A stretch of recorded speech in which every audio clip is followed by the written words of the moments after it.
How to add hashtags on your tweets on Twitter. Hey everyone, welcome back to another tutorial video. In today's video, I'll show you how you can add hashtags on your tweets.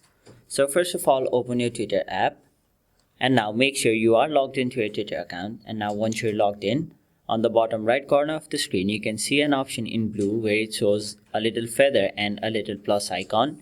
Simply tap on it. And now it'll take you to the tweet page where you can tweet about anything you want.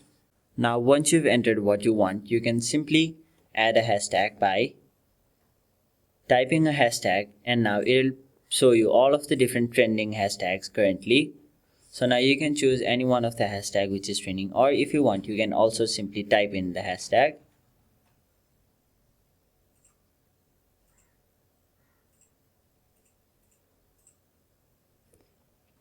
And there you have it. That is basically how you add a hashtag on your tweets on your Twitter account.